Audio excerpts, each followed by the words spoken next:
విద్యుత్ సవరణ బిల్లు చట్టాన్ని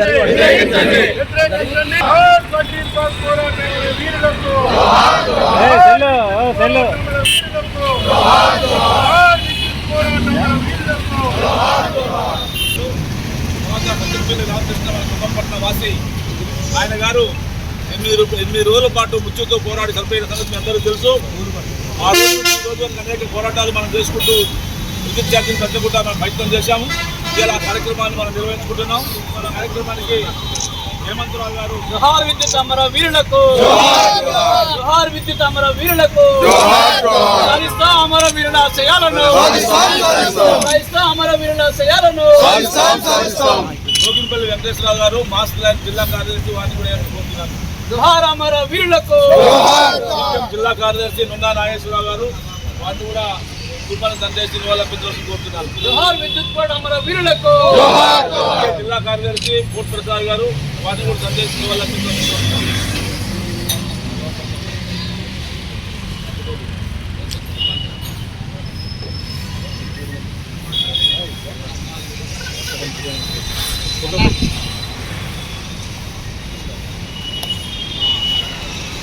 సిపిఎం సీనియర్ నాయకులు ఎం సుబ్బారావు గారు వచ్చి సందేశం కోరుతున్నారు.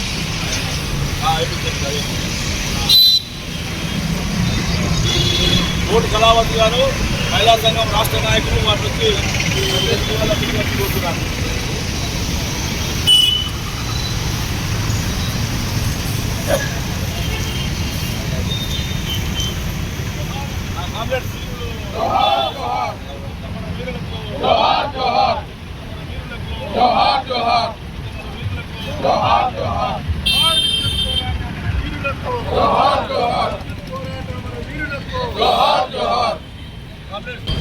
కామ్రేడ్స్, గత 24 సంవత్సరాల క్రితం ఆనాటి ప్రభుత్వం విద్యుత్ ఛార్జీలు పెంపుదల చేసినప్పుడు దానికి వ్యతిరేకంగా జరిగినటువంటి పోరాటంలో 3 అమరవీరులు అయినటువంటి పరిస్థితి మనందరికీ తెలుసు. దాంట్లో మన ఖమ్మానికి చెందినటువంటి కామ్రేడ్ సత్తెనపల్లి రామకృష్ణ, బాలస్వామి, విష్ణువర్ధన్ రెడ్డి ముగ్గురు కూడా ఆనాటి పోరాటంలో అమరులయ్యారు.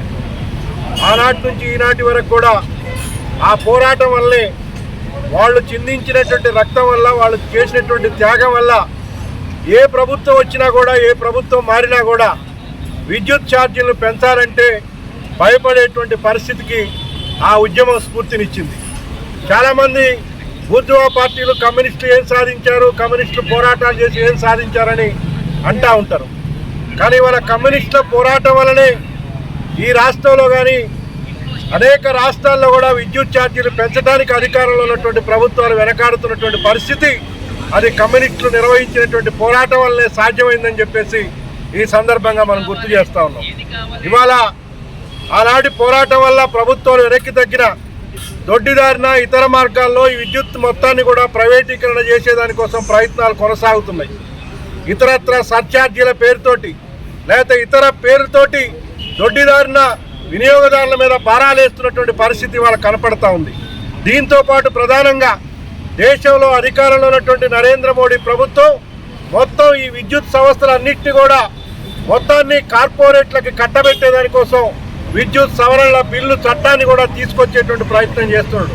దీనికి వ్యతిరేకంగా కూడా ఢిల్లీలో రైతాంగం పెద్ద ఎత్తున సంవత్సర కాలం పాటు పెద్ద ఎత్తున పోరాటం చేసినటువంటి పరిస్థితి మనందరికీ తెలుసు. ఆనాడు విద్యుత్ పోరాటం కానీ లేదా రైతాంగం నిర్వహించినటువంటి పోరాటాలు కానీ ఇవన్నీ కూడా స్ఫూర్తిగా తీసుకొని రాబోయేటువంటి రోజుల్లో ఈ విద్యుత్ సంస్థల్ని పరిరక్షించుకునే దానికోసం లేకపోతే ప్రైవేటీకరణ చేసేటువంటి విధానాలకు వ్యతిరేకంగా ఇవాళ విద్యుత్ అనేది రోజు రోజుకు కూడా వినియోగం పెరుగుతూ ఉంది.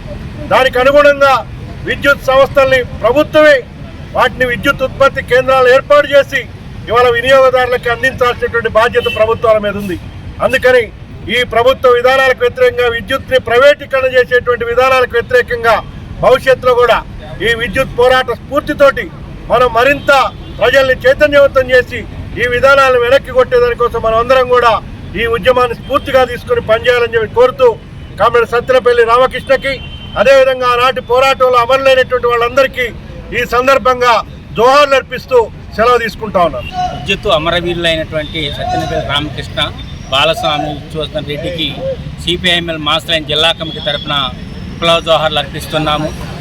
ఆనాడు 25 ఏళ్ల క్రితం జరిగినటువంటి ఉమ్మడి ఆంధ్రప్రదేశ్లో విద్యుత్ పోరాటం అనేటటువంటిది మన భారతదేశ చరిత్రలోనే చాలా ప్రాముఖ్యత వహించినటువంటిది. దాని ఫలితంగానే ఈనాడు కూడా ప్రభుత్వాలు విద్యుత్ వినియోగదారుల జోలికి పోవటానికి వెనక ముందు ఆడేటటువంటి పరిస్థితి ఉందంటే అది ఆ పోరాట ఫలితం అనేటటువంటిది మనం గుర్తించాల్సిన అవసరం ఉంది. ఆనాడు ఉన్నటువంటి పాలక వర్గాలు, కేంద్రంలో ఉన్నటువంటి బీజేపీ ప్రభుత్వం వాజ్పేయి నాయకత్వంలో, అలాగే ఉమ్మడి ఆంధ్రప్రదేశ్లో ఉన్నటువంటి చంద్రబాబు నాయుడు ప్రభుత్వం ఆనాడు ప్రపంచ బ్యాంకు ఆదేశాలకు అనుగుణంగా విద్యుత్ ఛార్జీలు పెంచుతూ ప్రజల్ని పీడిస్తున్నటువంటి క్రమంలో ఈ ఉద్యత ఉద్యమం వచ్చింది. ఈ ఉద్యోగంలో ఆనాడు రాష్ట్రంలో ఉన్నటువంటి యొక్క వామపక్ష పార్టీలన్నీ కూడా ఏకమై మరి పోరాటం నడిపినాయి. అదేవిధంగా ప్రతిపక్షంలో ఉన్నటువంటి కాంగ్రెస్ ప్రభుత్వం కూడా ఈ పోరాటంలో భాగస్వామిగా ఉండి సింక్రనైజ్ చేసుకోవడం జరిగింది. ఆ ఫలితంగానే ఈనాడు మళ్ళీ ఇదే బీజేపీ కేంద్రంలో అధికారంలో ఉంది. ఇదే రాష్ట్రాలలో కూడా ఈ ప్రభుత్వాలు మళ్ళీ విద్యుత్దారుల మీద, వినియోగదారుల మీద ఎట్లా భారం మోపాలని చెప్పేసి అని ఆలోచనలు చేస్తున్నటువంటి పరిస్థితి ఉంది. కాబట్టి ఆ పోరాటాన్ని దృష్టిలో ఉంచుకొని మరొక పోరాటానికి సిద్ధం కావాల్సిన అవసరం ఉందని చెప్పేసి తెలియజేస్తూ ముగిస్తాం. సరిగ్గా 24 సంవత్సరాల క్రితం బషీర్బాగులో ఆనాడు విద్యుత్ సంస్కరణలకు వ్యతిరేకంగా, విద్యుత్ ఛార్జీలకు వ్యతిరేకంగా దాదాపు కొన్ని నెలల పాటు వామపక్షాల నాయకత్వంలో ఉమ్మడి రాష్ట్రంలో పెద్ద ఎత్తున ప్రజా ఉద్యమాలు నడిచాయి. చివరిగా చెలో అసెంబ్లీ కార్యక్రమం మీద ఆనాటి ప్రభుత్వం నిర్బంధాన్ని ప్రయోగించింది, కాల్పులు జరిపింది, దుర్మార్గాన్ని పొడిగట్టింది. దాని ఫలితంగా మన ఖమ్మం మూతిబిడ్డ సత్తెనపల్లి రామకృష్ణతో పాటు బాలస్వామి, ఇష్టమద్ద రెడ్డి కూడా మొత్తం 3 మరణించారు. అనేక మంది కూడాలు గాయాలైనాయి, చాలామంది దెబ్బలు తిన్నారు, జైలుకి వెళ్ళారు. ఆ పోరాటం అనేది ఉమ్మడి రాష్ట్ర చరిత్రలో ఒక చరిత్రాత్మక పోరాటంగా నిలిచింది. అది ఆ పోరాటం భారతదేశానికి ఆదర్శంగా నిలిచింది. ఆ పోరాట ఫలితంగానే ఇవాళ దేశంలో, రాష్ట్రంలో విద్యుత్ సంస్కరణలు ఆగిపోవడం కానీ, ఛార్జీలు పెరగకుండా ఉండటం కానీ, ప్రజలపైన భారాలు వేయడం కానీ లేకుండా ఉందని చెప్పంటే అది ఆనాటి పోరాట ఫలితం చెప్పి మనం గమనించాల్సిన అవసరం ఉంది. ఆనాటి అమరవీరుల యొక్క త్యాగ ఫలితంగానే ఇవాళ ఉమ్మడి రాష్ట్రాల్లో ఉచిత విద్యుత్ అమలవుతుంది. వ్యవసాయ రంగానికంటే కూడా ఆ పోరాటాన్ని మనం అర్థం చేసుకోవాల్సిన అవసరం ఉంది. కానీ ఈనాడు బీజేపీ ప్రభుత్వం కేంద్రంలో విద్యుత్ చట్టానికి సవరణ పేరుతోటి ఇవాళ తిరిగి ప్రజలు అనుభవిస్తున్నటువంటి పోరాట ఫలితాలను వాళ్ళు లేకుండా చేసే కుట్రలకు పాల్పడతా ఉంది. రాష్ట్రాల మీద భారం వేసే ప్రయత్నం చేస్తూ ఉంది. రాష్ట్రాలకు ఉన్న హక్కులను హరించే ప్రయత్నం చేస్తూ ఉంది. అది తిప్పుకొట్టాల్సిన అవసరం ఎంతైనా ఉంది. మరొక వైపున మన కొత్తగా వచ్చిన కాంగ్రెస్ ప్రభుత్వం రేవంత్ రెడ్డి గారి అమెరికా, దక్షిణ కొరియా దేశాలు పర్యటన చేశారు. ఈ పర్యటనలో ఆయన ప్రపంచ బ్యాంకుతో చర్చలు జరిపాడు. తెలంగాణ అభివృద్ధి కోసం ప్రపంచ బ్యాంకుతో చర్చలు జరిపినట్టుగా పత్రికల్లో వార్తలు వచ్చినాయి. ఏం చర్చలు జరిపాడు, ఏం నిర్ణయాలు తీసుకున్నారు, ప్రపంచ బ్యాంకు ఏం సలహాలు ఇచ్చింది? సాధారణంగా ప్రపంచ బ్యాంకు దగ్గరకు ఇచ్చే సలహా ఏంటంటే ప్రజలపైన భారం వేయండి, ప్రజల్ని బాగా ముక్కుపిండి డబ్బులు వసూలు చేయండి, పన్నులు పెంచండి, ప్రజలకు ఉచితంగా ఏమి ఇవ్వడానికి వీలు లేదు, పెట్టుబడిదారులకు రాయితీలు అని చెప్పేటువంటి సూచనలు ప్రపంచ బ్యాంకు చేస్తుంది. అలాంటి సూచనలు ఏమైనా చేసుకుని వచ్చాడా? అందుకే ఇవాళ మనం డిమాండ్ చేస్తూ ఉన్నాం. రేవంత్ రెడ్డి గారు ప్రపంచ బ్యాంకుతో ఏం మాట్లాడాడు, ప్రపంచ బ్యాంకు ఏం చెప్పిందో కూడా తెలంగాణ ప్రజలకు తెలియజేయాల్సిన అవసరం ఉందని చెప్పి డిమాండ్ చేస్తూ ఉన్నాం. దాంతోపాటు అలాంటి ఆలోచనలు చేస్తే నష్టం. అది ప్రపంచ బ్యాంకు దగ్గరికి పోతే ఆనాటి ప్రభుత్వం గతంలో కూడా ఆనాటి తెలుగుదేశం ప్రభుత్వం ప్రపంచ బ్యాంకు దగ్గరికి వెళ్ళి ప్రపంచ బ్యాంకు సంస్కరణ అమలు చేయడం కోసం పూర్తిగా పూనుకుంటూనే ఆనాటి పోరాటం వచ్చింది.